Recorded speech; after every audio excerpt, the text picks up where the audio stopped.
Gunakan apapun yang dipercayakan kepada kita secara bertanggung jawab.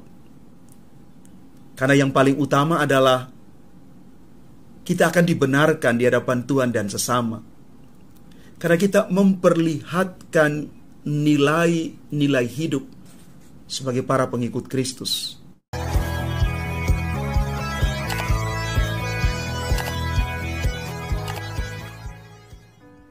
Salam Bapak Ibu, Saudara dan Saudari, sahabat-sahabat Garam Dunia yang terkasih. Selamat hari Minggu untuk kita semua. Jalan hidup Raja Daud itu terbilang istimewa. Ia hanya seorang gembala domba ketika Tuhan mengutus Samuel mengurapinya menjadi raja atas semua orang Israel. Kita bisa baca di dalam 1 Samuel bab 16 ayat 11 sampai dengan 13. Dan oleh pengurapan itu Tuhan memberi berkat melimpah ke atasnya, sehingga kata dan perbuatannya diinspirasi oleh Roh Tuhan. Berkat penyertaan Tuhan pula, dia mengalahkan Goliat, sehingga menuai banyak simpati, kekaguman, dan pasti dukungan dari seluruh bangsa. Kita bisa baca di dalam 1 Samuel bab 17 ayat 48 sampai dengan 51. Pada akhirnya, Daud pun menjadi raja dan membawa zaman keemasan bagi bangsa Israel. 7 tahun memerintah Yehuda dari Hebron, dan 33 tahun dia memerintah seluruh Israel dari Yerusalem.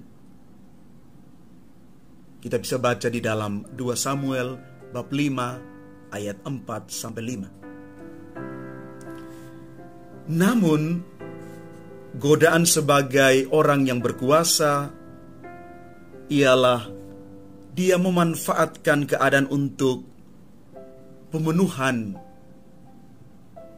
egoisme dirinya. Ketika ia mengambil istri Uria menjadi istrinya, inilah kesalahan Daud menjadi malapetaka untuk dirinya. Bapak, Ibu, Saudara, dan Saudari yang terkasih, Daud di dalam kebesaran dan keagungan dia sebagai seorang raja, ternyata ada juga kelemahan. Kelemahan ini yang menghancurkan dia. Kekuasaan yang ada di tangannya inilah yang salah digunakan. Karena itu, menangkal godaan bagi Yesus diberikan satu tekanan, yakni iman yang teguh atas penyelenggaran ilahi, yang bisa kita dengar di dalam Injil hari ini. Injil Markus bab 1 ayat 21 sampai dengan 28. Yesus tahu bahwa para murid yang bersama-sama dengan dirinya belum punya iman yang teguh. Kesalahan Daud dengan mudah menjadi kesalahan mereka, walaupun dalam bentuk yang berbeda. Maka mujizat meredakan badai di danau disertai dengan kritikan atas mereka mengingatkan para murid bahwa beriman kepada Tuhan itu tidak boleh setengah-setengah.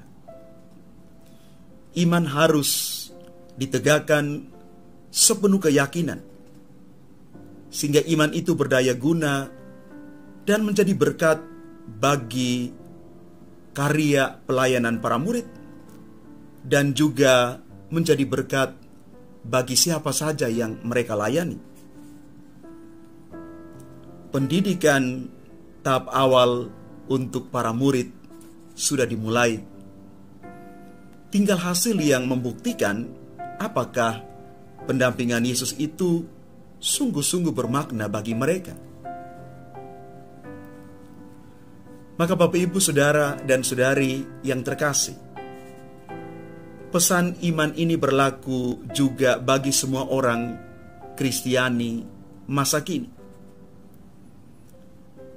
Dunia modern cenderung memisahkan iman dari hidup sosial. Namun orang Kristiani perlu menjadikan iman itu sebagai inspirasi bagi seluruh hidup. Iman memberi batasan moral untuk diperhatikan, sehingga orang tidak melangkah secara membabi buta, tetapi dengan cara-cara yang bermartabat, sejalan dengan nilai-nilai Injili. Kita perlu menghindari godaan memanipulasi kekuasaan dan jabatan untuk kepentingan pribadi. Sebaliknya, kita menggunakannya sebagai sarana untuk melayani banyak orang.